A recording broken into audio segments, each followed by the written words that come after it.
ታሪካችን የሚጀምረው ኒያ በምትባል አንዲት ተሰጥኦ ያላት ወጣት የጠረጴዛ ቴኒስ ስትጫወትና ቆይ ከዛ በፊት አሁን ላይ 0 ሰብስክራይበር ነው ያለን። እቅዳችን በዚህ 90 ቀን ውስጥ 100,000 ሰብስክራይበር ለመግባት ነው። አንችልም? እንችላለን። ሰብስክራይብ አድርጉ። ተጋጣሚዋ ካይ የተባለ መልካም ልጅ በጣም ተናዶ በማጭበርበር ሲከሳት ሲሆን በኋላ ላይ ቤቷ ውስጥ ኒያን ብዙ ገንዘብ ይዛ እንመለከትና እሷ የተደበቀ ተልዕኮ ስላላት የማስመሰል ጥበብ እንዳላት እንረዳለን።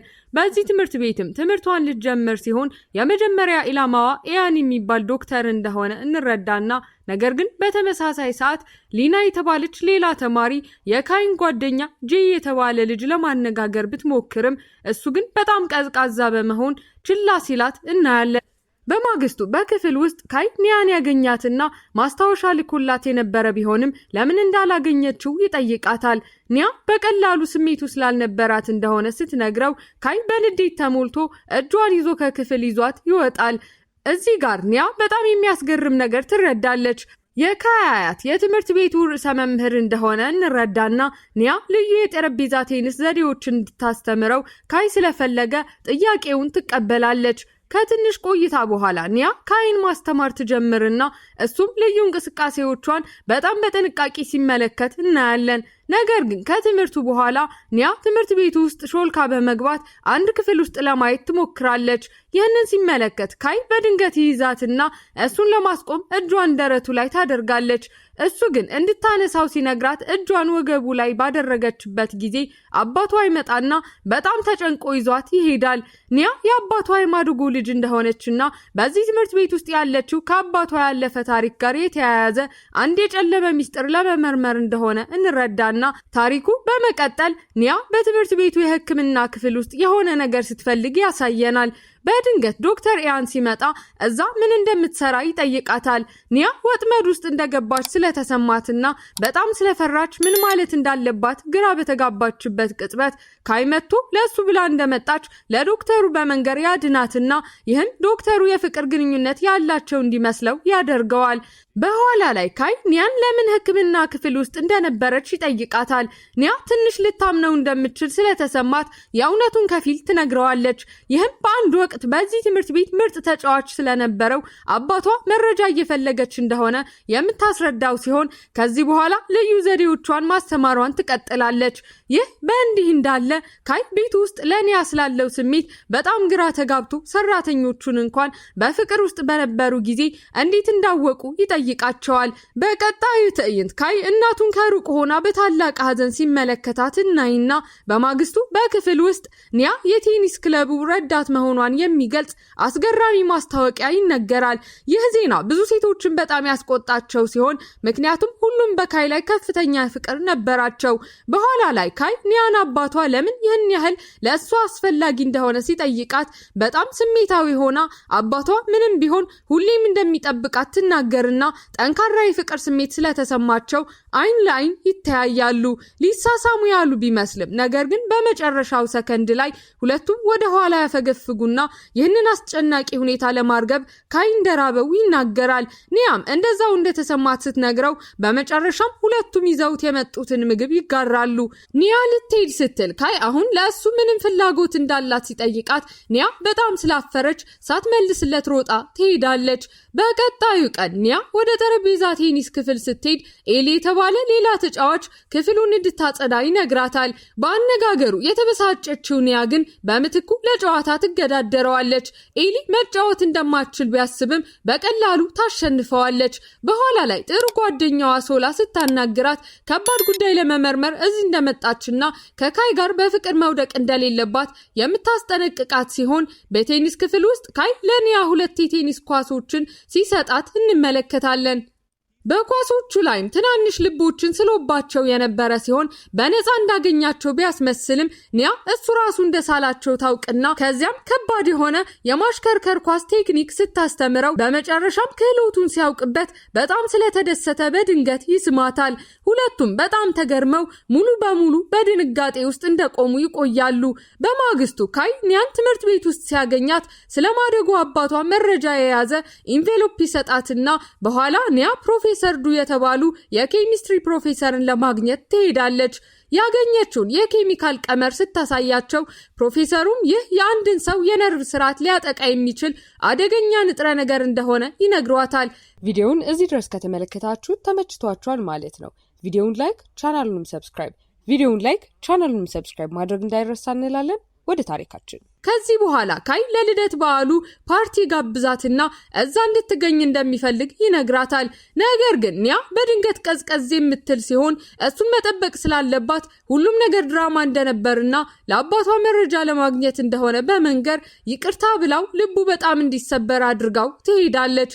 በኋላ ላይ በአጋጣሚ ወደ ወንዶች መጸዳጃ ቤት ገብታ ዶክተር ኢያንን የሆነ መድኃኒት ሲወስድ የምታየው ሲሆን እሱም ጠርሙሱን ቆሻሻ ውስጥ ሲጥለው ኒያን ስታየው ዶክተሩ የአልዛይመር በሽታ እንዳለበት ትረዳለች። በሌላ ትዕይንት ኒያ ወደ አንድ ሬስቶራንት ስትሄድ ጄ እዛ በአስተናጋጅነት ሲሰራ ስታይ በጣም ትገረምና አለቃውም ወደ እሷ እየጠቆመ ለጄ በጣም አስፈላጊ ነገር ይነግረዋል። በድንገት ሊናም ወደዚያ ሬስቶራንት ስትመጣ ጄ እዛ ሲሰራ ስታይ በጣም ትደነግጣለች።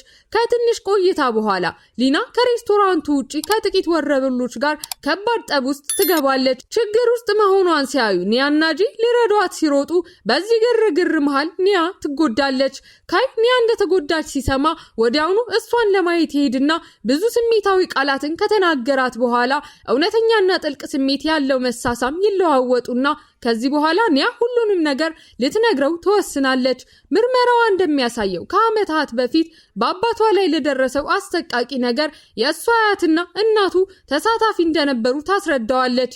ይህንን ሲሰማ ካይ በጣም ይናደድና ስላላመናት ከቤቱ ያባረራታል። ኒያ ውጪ ላይ በብርድ ቆማ እወድሃለሁ፣ እውነቱን ካንተ መደበቅ አልችልም ብላ ትጮኻለች።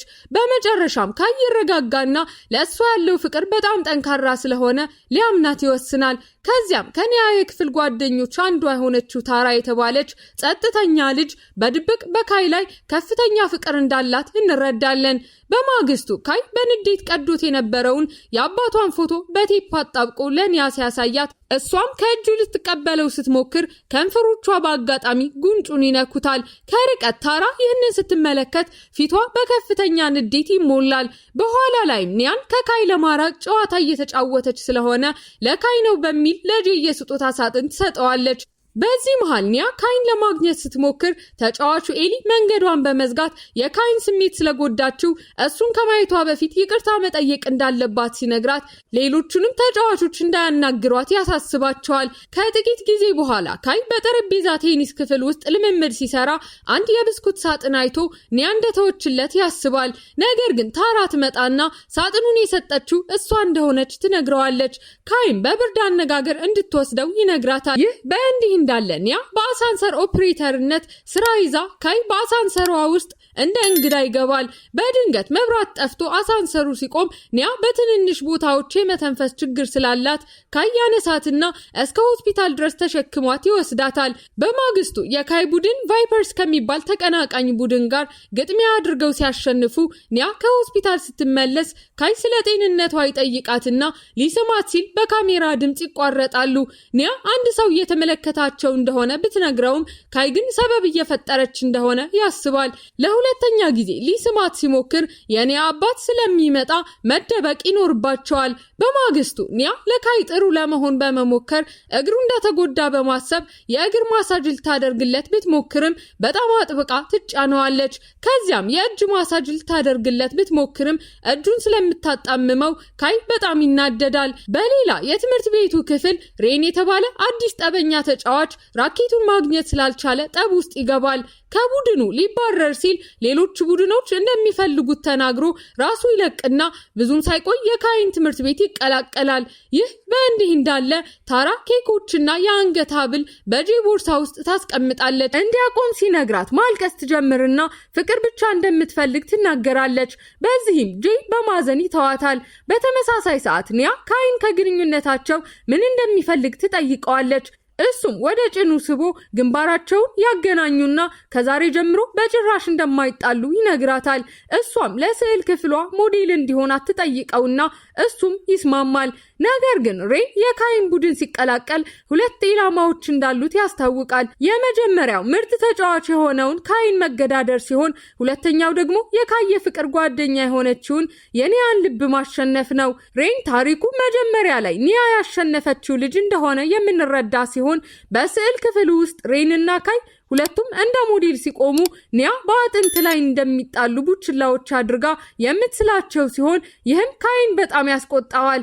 በኋላ ላይ ሬን ኒያን ለብቻው አግኝቶ በጣም እንደሚወዳት ቢነግራትም እሷ ግን ችላ ትላለች። ካይ ይቅርታ እንዲላት ኒያን ወደ ሱቅ ወስዶ ቦርሳ ሊገዛላት ቢሞክርም እሷ ፍላጎት የላትም። በምትኩ ወደ ካርቶን መሸጫ ሱቅ ትወስደዋለች። እዛም ካይ ከሬን ጋር እንድታወዳድረው ይነግራትና ሊስማት ሲል ሻይ እንደምትፈልግ ተናግራ ታስቆመዋለች። ልክ በዚያ ጊዜ የካሜራ ብልጭታ ሲታይ ካይ ፎቶ አንሺውን ሲይዘው እሱም የኒያ የክፍል መምህር ሆኖ ይገኛል። መምህሩም የኒያ አባት ከዓመት በፊት ከትምህርት ቤት ያስወጣውን የርዕሰ መምህሩን የካይ አያትን ኒያ ትጎዳዋለች ብሎ ስለሰጋ ነበር። ወደ ቤት ሲመለሱ ካይ ለኒያ ስታይሏ ጣፋጭ እንደሆነ ይነግራታል። ነገር ግን በኋላ ላይ ይህንኑ ቃል ለፍቅረኛዋ ለሃና ሲናገር ኒያ ትሰማለች። ይህንን ንግግር ከጓደኛው ኤሊ እንደተማረው ሲታወቅ በመሐከላቸው ሌላ ጠብ እንዲፈጠር ያደርጋል። ይህንን ሲያይ ሬን ኒያን የወንድ ጓደኛሽ ሊያስፈራሽ ሳይሆን ደህንነት እንዲሰማሽ ሊያደርግሽ ይገባል ይላታል። በማግስቱ በምሳ ሰዓት ካይ ከእሱ ጋር እንድትቀመጥ ቢነግራትም እሷ እምቢ ትላለች። እሷ ካልተቀመጠች ግን እንደማይበላ ሲገልጽላት ትቀመጣለች። ታራ ለካይ ምግብ ትሰጠውና እሱ ግን ከፍቅረኛው ብቻ እንደሚበላ ተናግሮ ለኒያ ይሰጣታል። በኋላ ላይ ካይና ሬን የቡድኑ ካፒቴን ለመሆን ሲወዳደሩ ሬን በጥሩ ሁኔታ ተጫውቶ ኳሷን ካይ መመለስ በማይችልበት መንገድ ይመልሳታል። ስለዚህ ሬን አሸንፎ አዲስ የቡድኑ ካፒቴን ይሆናል። ከጨዋታው በኋላ ታራ ለጄ ብስኩት ስትሰጠው ሊና ስታያቸው በጣም ትቀናለች። በሌላ የካምፓሱ ክፍል ኒያ ብቻዋን ተቀምጣ እያለ ካይ ያገኛታል። እሱ ሲያዝን በመካከላቸው ያለው ርቀት እንደሚጨምር በስሜት ትነግረዋለች። እሱም ስለገፋት ይቅርታ ይጠይቃታል። ይህ በእንዲህ እንዳለ የሊና እናት አዲስ የወንድ ጓደኛ ስላገኘች ከቤት ታባረራታለች። ካይ ስለ ራሱ እናት ለኒያ በግልጽ ያወራል። በህመም ምክንያት እናቱ በልጅነቱ ከእሱ እንደምትርቅ ያብራራላትና እሱ ግን መጎዳትን ፈርቶ እንደማያውቅና ከእሷ ጋር መሆን ብቻ እንደሚፈልግ ይነግራታል። ኒያ በጣም ተደስታ በውሃ ዳር ባለ አንድ ምሰሶ ላይ ቆማ ልትወድቅ ስትል ካይ ልክ በሰዓቱ ይይዛታል። አዲሱ የክለቡ ካፒቴን ሬን በ10 ቀን ውስጥ በእሱና በካይ መካከል የፉክክር ግጥሚያ እንደሚኖር ያስታውቃል። ይህ በእንዲህ እንዳለ ሊና ታራን ጄን ካይ ለመቅረብ ብቻ እንደምትጠቀምበት ትነግራታለች። በዚህ ጊዜ የካይ ተወዳጅነት ሲቀንስ ኒያ ግን በዝናብ ውስጥ ከእሱ ጋር በመሮጥ እንኳን ትደግፈዋለች። ይህ የእሱ ትግል እንደሆነ ቢነግራትም እሷ ግን እሱን ለማበረታታት ባነር ይዛለት ትመጣለች። በፍቅሯ ልቡ ስለተነካ ካይ ወደ እሷ በመሄድ በዝናብ ውስጥ ይሳሳማሉ። ይህንንም ሬን ከርቀት ይመለከታል። በማግስቱ ኒያ ስላመማት ካይ እሷን ለመንከባከብ በመስኮት በኩል ይገባል። እንዲያውም የተጠበሰ ዶሮ ሊያመጣላት ተመልሶ ይወርዳል። በኋላ ላይ ክፍሏ ውስጥ አንድ አሻንጉሊት አይቶ ሊይዘው ሲል የኔ አባት ወደ ክፍሉ ይገባና ካይን ከሽፋን ስር ትደብቀዋለች። ነገር ግን አባቷ ብርድ ልብሱን ሲያነሳው ያገኘውና ልጁን ስላስዋሸችው በካይ ላይ ተናዶ ከቤት ያባርረዋል። ሊና የምትቆይበት ቦታ ስለፈለገች ወደ ኒያ ቤት ትሄድና ለፈተና እንድታጠና ሊረዳት እንደመጣች ለኒያ አባት ትዋሻለች። እሱም በደስታ እንድትቆይ ይፈቅድላታል። በማግስቱ ካይ ኒያን ወደ ትምህርት ቤት በሚወስደው መንገድ ላይ ሲያገኛት አባቷ በመካከላቸው በመግባቱ ተበሳጭቶ ሌላ ጭቅጭቅ ይፈጥራሉ። ሬን ሲጣሉ አይቶ ኒያን ሊረዳት ቢፈልግም እሷ ግን እምቢ ትለዋለች። ካይ ለቡድኑ የኳስ ማሽን ሲያመጣ ሬን ለተጫዋቾቹ ፍትሃዊ አይደለም በማለት አይቀበለውም።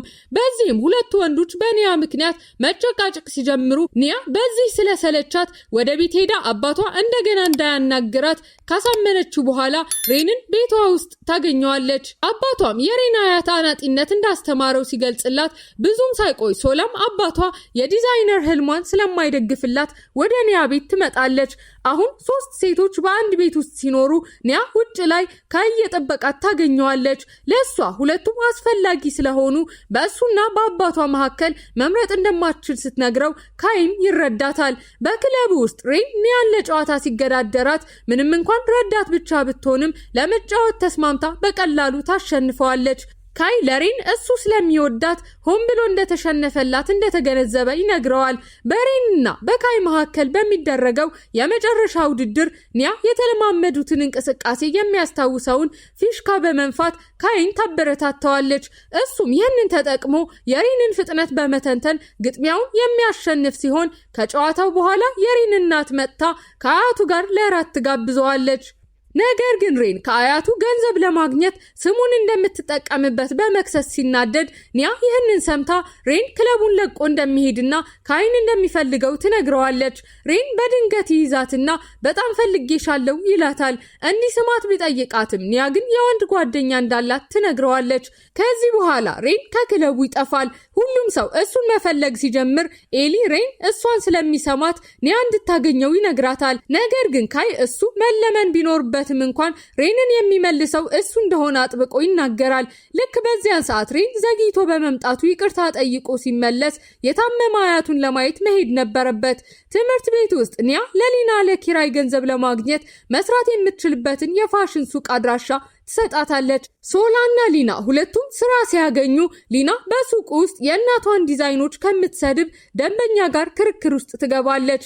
በኋላ ላይ ሶላ የራሷን ዲዛይኖች መሸጥ ሲያቅታት ስታይ እሷን ለማበረታታት ሊና በስልክ ላይ ሆና በቀለማት ላይ ማተኮርና ተስፋ ለመቁረጥን በተመለከተ ምክር የምትሰጥ ታስመስላለች። ይህ በእንዲህ እንዳለ የጄ ልደት ቀን ሲሆን ጓደኞቹ በመዋኛ ገንዳ ድንገተኛ ፓርቲ ያዘጋጁለታል። ኒያ ትከሻዋን በቅርቡ ሕክምና ስላገኘች ከካይ ጋር በመዋኛ ገንዳው ዳር ስትቆይ በጨዋታ መልክ ካይ እንዲያመጣ ኳስ ወደ ውሃው ተወረውራለች። ስትጫወት በአጋጣሚ የካይ አባትን እግር የያዘች ሲሆን በኋላ ላይ ኒያ የካይ አባት በይፋ አግኝታቸው ከልጃቸው ጋር ፍቅር እንደጀመሩ ትነግራቸዋለች። አባቱ ከእሷ ጋር መቆየት ወይም አለመቆየት የካይ ውሳኔ እንደሆነ ይነግሯታል። ከዚህ በኋላ ካይ ኒያን በአባቷ ጉዳይ ውስጥ ቁልፍ ሰው የሆነውን ዜንን እንዳገኘውና እሱ በጣም ሀብታምና ለማግኘት ከባድ እንደሆነ ይነግራታል። ካይ ሲሄድ ሬን ወደ ኒያ ቤት መጥቶ ወደ ትምህርት ቤት ሊወስዳትና የወንድ ጓደኛዋ መሆን እንደሚፈልግና እንደሚጠብቃት ይነግራታል። ቡድኑ ከጠንካራው የቫይፐርስ ቡድን ጋር ለሚደረገው ቀጣይ ግጥሚያ ልምምድ ማድረግ ሲጀምር በልምምድ ወቅት ካይ አስደናቂ ምት ይመታል። ሬንም እንዴት እንዳደረገው እንዲያስታውስ ይነግረዋል። ወደ ቤት ሲመለሱ ካይ ኒያን አቅፎ የያዘ ሲሆን ነገር ግን እንደገና ሬን እሷን ወደ ቤት ሊሸኛት እየጠበቀ ነው። በማግስቱ ከቫይፐርስ ጋር ግጥሚያ ሲኖር ጄ መጀመሪያ ተጫውቶ ያሸንፋል። ነገር ግን ሬን ተጫውቶ ይሸነፋል። አሁን የካይ ተራ ሲሆን ተቃዋሚው በጣም ልምድ ያለው ነው። ካይ መዳከም ሲጀምር ሬን በድንገት ኒያን ወደ እሱ ስቦ ሲስማት ይህንን ሲያይ ካይ በንዴትና በኃይል ተሞልቶ አሸናፊውን ምት በመምታት ግጥሚያውን ያሸንፋል። ለሬን እሱን ለማሸነፍ እንደረዳው ቢነግረውም ካይ ግን በጣም ተናዶ እንደዚያ ማሸነፍ እንደማይፈልግ ይገልጽለታል። አሁን በእሱ የተበሳጨችው ኒያ ላይም በብስጭት ይናደዳል። በሆስፒታል ውስጥ የጄ ወንድም ታሟል። አንድ የምርምር ቡድን ነፃ የሙከራ ሕክምና እየሰጠ ቢሆንም ወንድሙ በዝርዝሩ ውስጥ የሌለ ሲሆን ጄም ዶክተሩ ሆን ብሎ እንዳደረገው በማሰብ ጠብ ይጀምራል። በኋላ ላይ ከታራ ጋር ከመኪና ውስጥ ሊወጣ ሲል ካይ ጄን ቤቷ እንድታደርሳት ይጠይቃታል። ታራ ከካይ ጋር ፎቶ ለጥፋ ኒያን መጥፎ ስሜት እንዲሰማት ስታደርግ ኒያ ሬንን ስታገኝ ስለ ፎቶው ትነግረዋለች። ልክ በዚያ ሰዓት ካይ መጥቶ አብረው ሳያቸው የበለጠ ይናደድና ለቀናት ኒያና ካይ ሳይነጋገሩ ሲቆዩ ጓደኞቻቸውም እነሱን ማስታረቅ እንዳለባቸው ይወስናሉ። በክለብ ውስጥ ካይ ለሁሉም የፓርቲ ግብዣ ሰጥቶ የኒያን ግብዣ ይረሳል። ለኤሊ እንዲሰጣት ከሰጠው በኋላ ሁሉም ኒያ እንድትሄድ ለማሳመን ይሞክራሉ። በመጨረሻም ሶላና ሊና ካሳመኗት በኋላ ስትስማማ በፓርቲው ላይ ከአንድ ትልቅ ኩባንያ ሊቀመንበር ጋር ይገናኛሉ። እሷም በእውነቱ የኒያ ወላጅ እናት ሊቀመንበር አሪያ ናት። ሊቀመንበሯ በልጅነቷ ስለጠፋችው ልጇ ስሜታዊ ንግግር ስታደርግ ኒያ በትራፊክ ተይዛ ንግግሩን ታመልጣለች። በፓርቲው ላይ ታራ ካይን ለብቻው አግኝታ የሆነ ነገር በጆሮው ሽኩ ስትለው ልክ ኒያ ስትደርስ እነሱን ተቀራርበው ስታይ የተሳሳተ ሐሳብ ይይዛታል። ሬን ያገኛትና ሻምፒዮንሺፑን ለማሸነፍና ካይን ለማሳየት አብረው መስራት እንዳለባቸው ይነግራታል። ሁሌም ወደ ልምምድ ካምፕ ሲሄዱ በሬንና በካይ መካከል ያለው ግጭት የሚቀጥል ሲሆን ኒያ የካይ አጋር ትሆናለች። በኋላ ላይ ዕቃ ስታጥብ ታራ እሷና ካይ ሲሳሳሙ ስላየችው ነገር ትጠይቃታለች። ካይ ይህንን ሰምቶ ተናዶ ወደ ክፍሉ ሲሄድ ኤሊም ሄዶ ከኒያ ጋር እንዲነጋገር ይነግረዋል። በዚያ ምሽት ኒያ ትንሽዬ ጣሪያ ላይ ስትሆን ካይን እዛው ታገኘዋለች። እሱም ከማን ጋር እንደሆነች ምንም ለውጥ አያመጣም ስላለች እንደተናደደ ሲነግራት እሷም ከዚህ በፊት እውነቱን ለምን እንዳልነገራት ትጠይቀዋለች። እሱም ቸኮሌት ሰጥቷት በጨዋታ መልክ ከራሱ አፍ ወደ እሷ አፍ ያስተላልፍላታል። ረጋ ያለ መሳሳም ከተለዋወጡ በኋላም በጣሪያው ላይ ይተኛሉ። በቀጣዩ ምሽት ሁሉም በእሳት ዙሪያ ጨዋታ ሲጫወቱ ኒያ ስለ ራሷ ጥንቸልና እሷን ስላዳናት ንስር ካይ ታሪክ ትናገራለች። በድንገት ብዙ ተጫዋቾች የእንጉዳይ ሾርባ ከጠጡ በኋላ ሲታመሙ እንጉዳዮቹ በእውነቱ መርዛማ እንደነበሩ እንረዳለን። ሬን ዶክተር ለመጥራት የሳተላይት ስልክ ቢጠቀምም ማዕበሉ የማዳን ስራውን ያስተጓጉለዋል። በዚያ ምሽት ጄ ታራ ወደተኛው የካይ ክፍል ስትገባ ያያታል። ግንባሩን ስማው ደህና ሁን ስትለው ጄ ይጠራጠራታል። በኋላም ታራ ያልታመመች ብቸኛ ሰው እንደነበረችና ስለ መርዛማ እንጉዳዮች መጽሐፍ እንደነበራት ሲያውቅ ሆን ብላ ሁሉን እንደመረዘች ይጠረጥራታል። ካይን ስትሰማው አስታውሶም ይናደዳል። ነገር ግን ሌሎች ቡድኖችም በተመሳሳይ የምግብ አቅርቦት እንደተመረዙ ዜና ይመጣል። ይህ በእንዲህ እንዳለ የኒያን የማደጎ ወላጆች በኮሌጅ ጊዜ ፍቅረኛሞች እንደነበሩ የሚያሳይ የኋላ ታሪክ እናያለን። አሁን ላይ ካይ ኒያን አሰልጣኛቸው ለመሆን ፈቃደኛ ካልሆነው ዜን ጋር እንድትገናኝ ይጋብዛታል። በሌላ የኋላ ታሪክ ዜን የኒያን ወላጆች አብረው ሲመለከትና አንዲት ልጅ ወደ ውጭ ሀገር የመሄድ እድል ለማግኘት ሆን ብሎ ከግጥሚያ እንዲሸነፍ ስትነግረው እናያለን።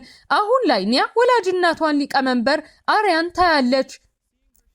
እሷም የኮሌጁ ዋንጫ ስፖንሰር ናት። የጠፋችው ልጇ ለስኮላርሺፕ እንድታገኝ እንደምትፈልግ ንግግር ካደረገች በኋላ ካይና ኒያ ጣፋጭ ጊዜ ያሳልፋሉ። እውነቱን እየተናገረች መሆኗን ለማሳየት እጁን ልቧ ላይ ስታደርግ ታፍራለች።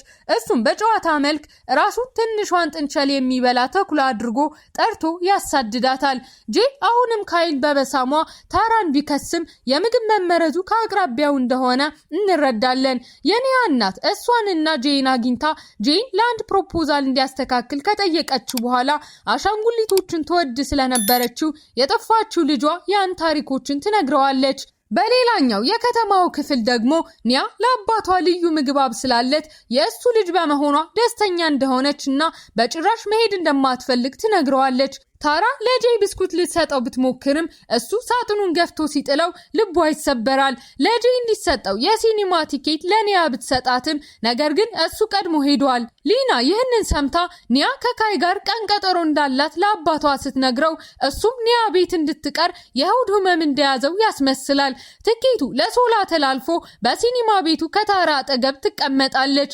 ታራ ስትገረም በተመሳሳይ ሰዓት ሊና ቀሚሷን በመቅደድና አቅመቢስ መስላ የጄን ትኩረት ለማግኘት ብትሞክርም እሱ ሲያደርገው ታያለች። በኋላ ላይ ፖሊስ በተሳሳተ መንገድ ተረድቶ ጄን ሲወስደው ሊና እሱን ለማዳን ለፖሊስ እውነቱን ትናገራለች። እሱ ሲለቀቅ አቅፋው ካሁን ጀምሮ የኔ ነህ ትለዋለች። በማግስቱ አንዲት ልጅ ታራን ስላበሳጨች የጄን ቦርሳ መሬት ላይ ስትጥል ሊና የክስተቱን ቪዲዮ በማሳየት ልጅቷን ታስፈራራለች። ወይ አሁንም ስላዘነ ኒያ ልታጽናናው የምትሞክር ሲሆን ታራ ለካይ ለመቅረብ ብቻ ከጄ ጋር እንደነበረችና በልምምድ ካምፑ እንደሳመችው ስትናዘዝ ኒያ ትናደዳለች። ነገር ግን ተመልሳ መታ ለታራ ሶፍት ትሰጣታለች። ከዚያም ካይን አግኝታ ታቅፈዋለች። ዜን አዲሱ አሰልጣኝ ለመሆን ወደ ካምፓሱ ሲመጣ በተመሳሳይ ሰዓት አባቱ ዶክተር ኢያን እንደሆነ እንረዳለን። ዜን አባቱን ባለፈው ስላደረገው መጥፎ ነገር ሲጠይቀው በኋለኛው ታሪኩ ዶክተሩ ለልጁ ሻምፒዮና ማሸነፍ እንዳለበት ሲነግረው እናያለን። አሁን የኒያ አባት ዶክተር ኢያንን የህመም ማስታገሻ ስፕሬይ ቢጠይቀውም ሁሉም እንዳለቁ ይነግረዋል። በሌላ የኋለኛው ታሪክ ዜን አንዲት ነፍሰ ጡር ልጅ ራሷን ከማጥፋት ሲያድናት እሷ የኒያ አባት ፍቅረኛ ብትሆንም ህፃኑ የእሱ አይደለም። አሁን ላይ አሁን ላይ ፕሮፌሰር ዱ የዶክተር ኢያንንና የልጁን ቀረጻ እያዳመጠ ሲሆን ዚን የኒያ አባት ማን መድኃኒት እንደሰጠው እንደሚያውቅና የመድኃኒቱን ጠርሙስ እንደ ማስረጃ እንደያዘው ይረዳል። ኒያ ይህንን ሰምታ ጠርሙሱን ለማግኘት የዚንን ክፍል ስትፈትሽ አንድ ሰው ቁም ሳጥን ውስጥ ቆልፎባት ክፍሉን በእሳት ያቃጥለዋል። ካየጭስ ሽታ አግኝቶ ሲያድናት የመድኃኒቱን ጠርሙስ ትሰጠዋለች። ፖሊስ ምርመራ ሲጀምር የሶላ አባት የሆነው ፖሊስ ኒያን ይጠይቃታል። እሷ ግን ስለ ጠረጴዛ ቴኒስ አሰልጣኙ ለመጠየቅ እዛ እንደነበረች ትዋሻለች። በኋላ ላይ ካይ ኒያን ወደ እናቱ የስዕል ኤግዚቢሽን ወስዶ ለግጥሚያው ቲኬት ሲሰጣት በጣም ስራ እንደበዛባት ትነግረዋለች። ይህም ካይን ስላበሳጨው በካፌ ውስጥ ይከራከራሉ። ኒያ ከዚያም ወደ ካይ እናት ሄዳ ለምን ልጇን እንደማትወደው ትጠይቃታለች። በኋለኛው ታሪክ የካይ እናት በአንድ ወቅት የኒያ አባት ፍቅረኛ እንደነበረችና ካይን በህፃንነቱ መተው እንደነበረባት እንረዳለን። ሆን ብላ እንደገፋችውም ለኒያ ትነግራታለች። በድራጎንስና በቫይፐርስ መካከል ያለው የግማሽ ፍጻሜ ግጥሚያ ሲጀመር ጄ መጀመሪያ ተጫውቶ የሚሸነፍ ሲሆን ሬንም ቀጥሎ ተጫውቶ እሱም ይሸነፋል። እሱ በተጋጣሚው በኩል የቀይ ቅንጦቶችን ያስተውላል። አሰልጣኝ ዜን ሌላኛው ቡድን ራኬታቸውን በኬሮሲን በመንከር እያጭበረበሩ እንደሆነ ሲገነዘብ ለኮሚቴው ሪፖርት ለማድረግ ይወስናል። በምርመራ ወቅት ባለስልጣናቱ የቫይፐርስን ራኬቶች ቢያረጋግጡም ምንም ነገር አያገኙም። የድራጎንስ ተጫዋቾችም ቁልፎቻቸውን ቢፈትሹም አሮጌዎቹን ራኬቶች ጠፍተዋል።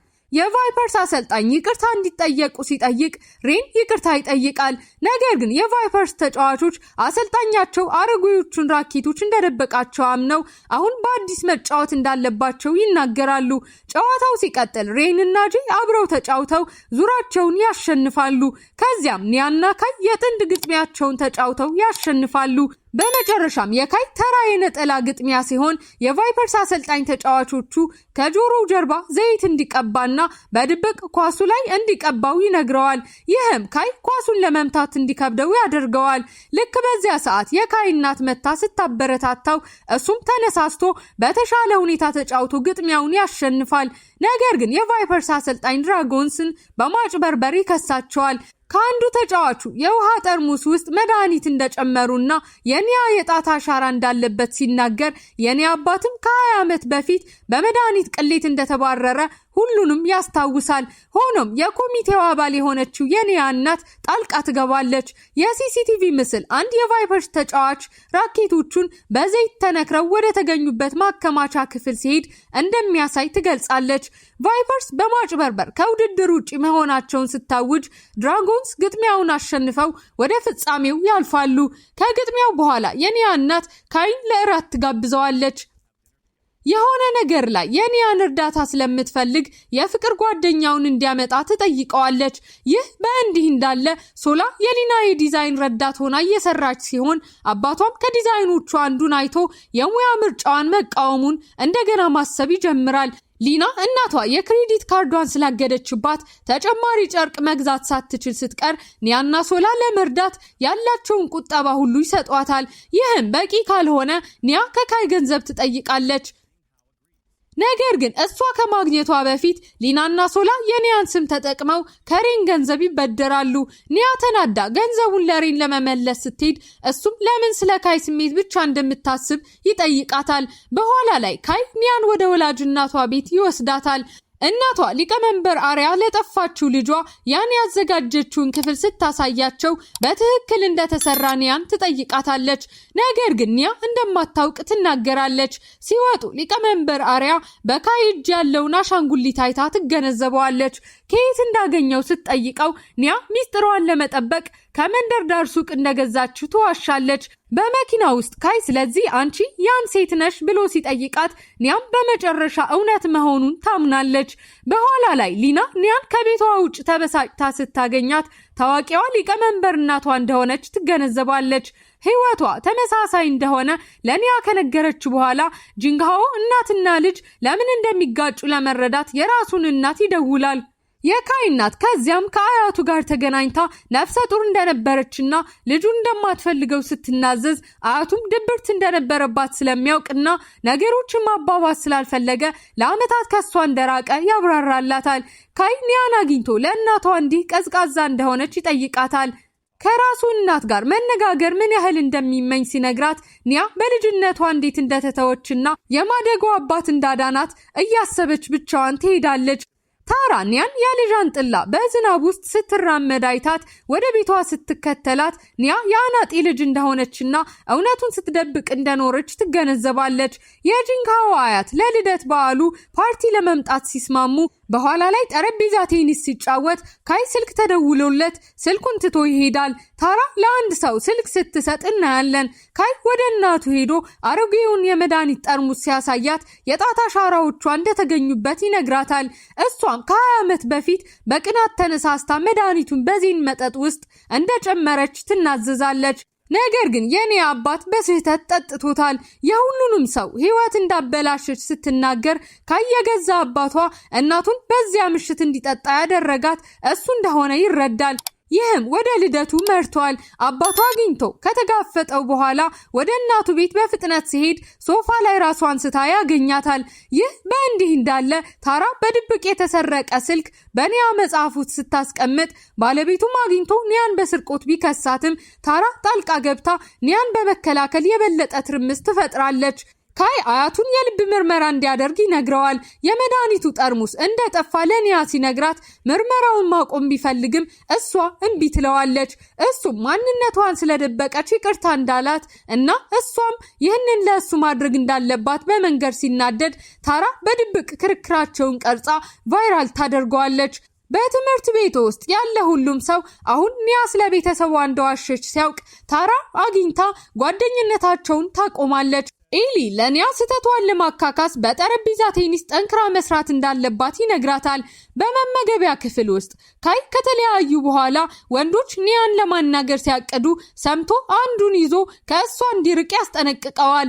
በኋላ ላይ ኒያ ለአባቷ ስትል እውነቱን ማግኘት እንዳለባት ለካይ ብትነግረውም ካይ ግን ከቀጠለች በመካከላቸው ምንም ነገር እንደማይኖር ይነግራታል። ካይ እናቱ መድኃኒት ስትወስድ አግኝቶ ቢፈራም የታዘዘ መሆኑን ታረጋግጥለታለች።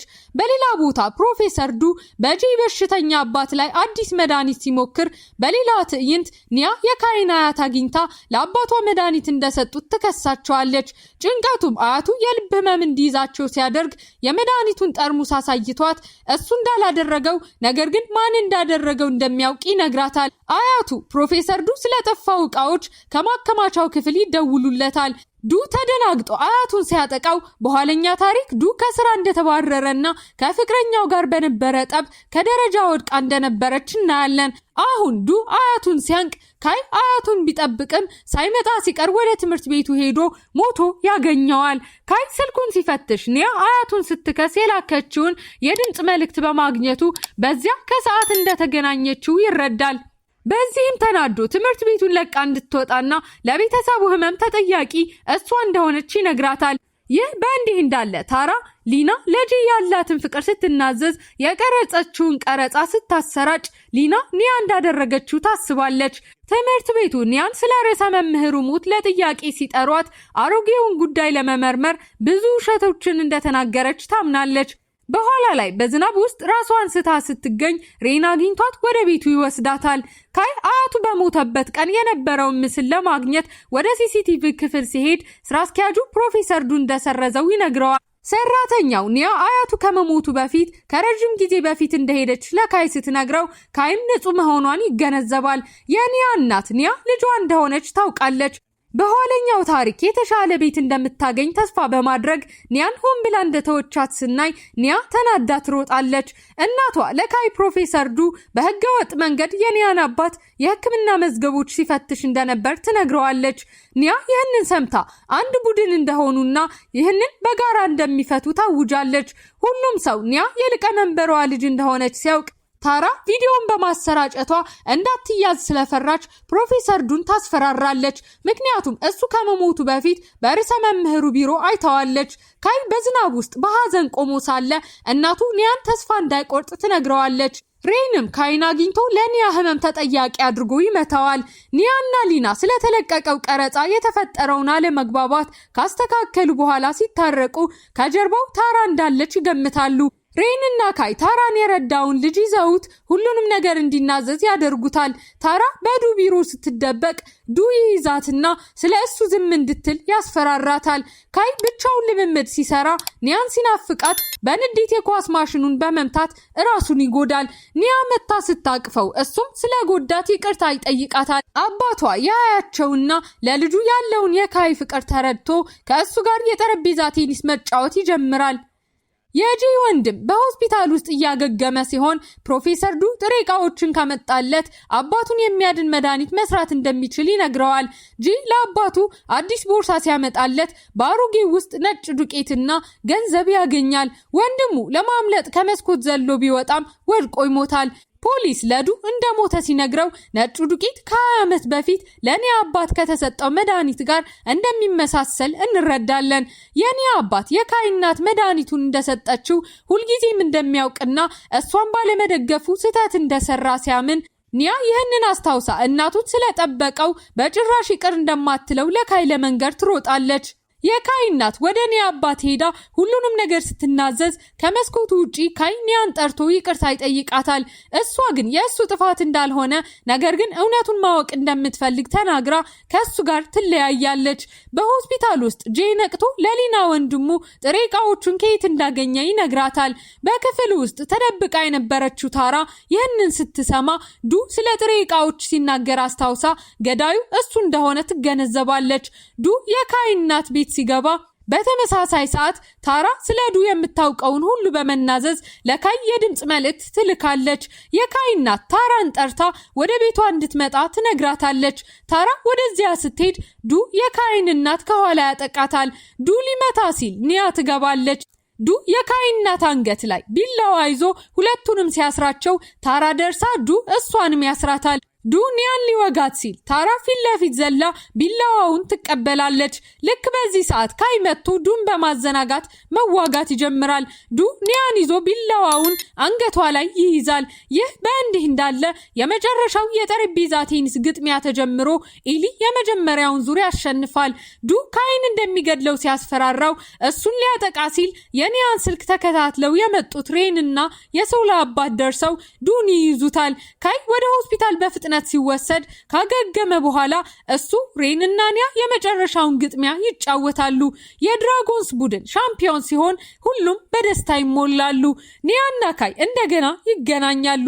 ካገገመች በኋላ የካይ እናት ለፖሊስ ራሷን ስትሰጥ ታራም ለስህተቶቿ ኃላፊነትን ትወስዳለች። በዚህ ጊዜ ኒያና ካይ በደስታና በፍቅር አብረው በባህር ዳርቻ የቆሙ ሲሆን ፊልሙ በዚህ መልኩ ይጠናቀቃል።